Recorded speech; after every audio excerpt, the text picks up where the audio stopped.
ज्योतिर्मय media house सविनय सादर करत आहे श्री अरविंद आणि श्री माताजी यांच्या तत्वज्ञानावर आधारित एक चिंतन, पूर्णयोगाचे अंतरंग.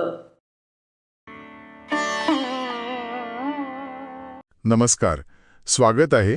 प्रश्न हाच आहे की स्वतःला ईश्वराला पूर्णपणे सोपवून देणं किंवा ज्याला आपण आत्मसमर्पण म्हणतो ते नक्की साधायचं कसं? हो, हा फक्त एक विचार करण्याचा प्रकार आहे की यामागे काहीतरी अधिक खोल दडलं आहे. चला, याच प्रश्नाचा धागा पकडून आपण पुढे जाऊया. तर या उतार्यात श्रीमाताजी सुरुवातीलाच एका सामान्य चुकीबद्दल बोलतात. हो, अनेक साधक काय करतात की स्वतःला ईश्वराला अर्पण करण्याऐवजी ते ईश्वरालाच आपल्या लहानशा अस्तित्वात खेचण्याचा प्रयत्न करतात. आणि इथेच सगळा घोळ होतो. अगदी. असं केल्याने आपण नकळतपणे स्वतःमध्ये आणि ईश्वरामध्ये एक भिंत उभी करतो. म्हणजे आपल्याच विचारांच्या आणि इच्छांच्या तुरुंगात अडकतो. यावर उपाय म्हणून श्रीमाताजी आत्मदान म्हणजेच स्वतःला पूर्णपणे देऊन टाकण्याचा मार्ग सांगतात. हे ऐकून त्या उतार्यातला एक साधक खूप तार्किक प्रश्न विचारतो. तो म्हणतो की केवळ ईश्वरच आहे आणि माझं वेगळं अस्तित्व नाही असं जर मी सतत स्वतःला बजावत राहिलो तर अहंकार जाईल का? म्हणजे हा एक सरळ उपाय वाटतो. हो, आणि हे स्वाभाविक आहे, कारण आपल्या दैनंदिन जीवनात आपण बुद्धी वापरूनच प्रश्न सोडवतो की नाही. बरोबर. पण श्रीमाताजींच्या मते अध्यात्मात हा मार्ग तो अपुरा पडतो. त्या याला केवळ एक मानसिक प्रयत्न म्हणतात. मानसिक प्रयत्न? हो, म्हणजे जर ही गोष्ट केवळ डोक्यामध्येच चालू असेल तर ती एक पोकळ रचना बनते.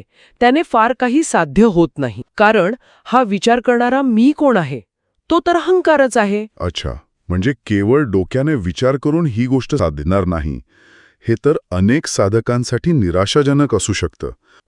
मग खरा मार्ग कोणता आहे? इथेच या चर्चेतला सर्वात सुंदर आणि महत्वाचा मुद्दा येतो.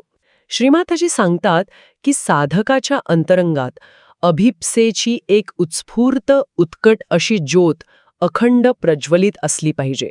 अभिप्सा हा शब्द थोडा जड वाटतो. हो, पण त्याचा अर्थ खूप सोपा आहे.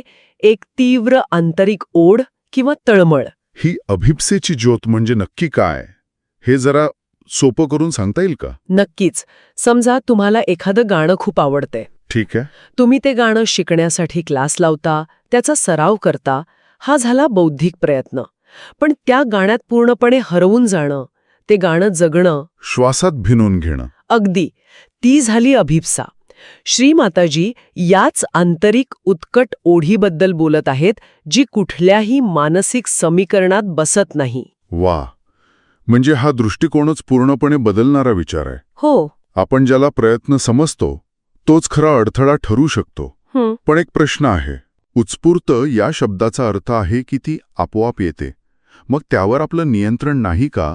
ती निर्माण कशी करायची? खूप चांगला प्रश्न आहे. उत्स्फूर्त याचा अर्थ असा नाही की आपण काहीच करायचं नाही. याचा अर्थ आहे की ही ओढ आपल्या बुद्धीच्या नियंत्रणापलीकडची आहे. म्हणजे बघा, ती हृदयाच्या खोल भागातून येते. ती निर्माण नाही करता येत, पण तिच्यासाठी जागा नक्कीच तयार करता येते. जसं आपण जमीन तयार करतो, बी पेरतो आणि मग सूर्यप्रकाशाची वाट बघतो. ती ज्योत म्हणजे एक प्रामाणिक तळमळ आहे.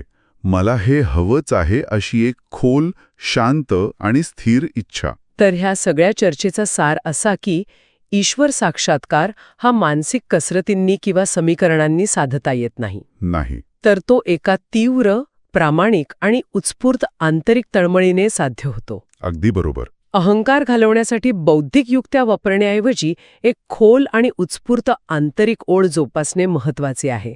हाच या उतार्याचा गाभा आहे.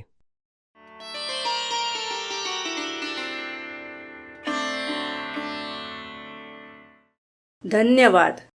उद्या पुन्हा भेटूया आपल्या ऑरो मराठी चॅनलवर.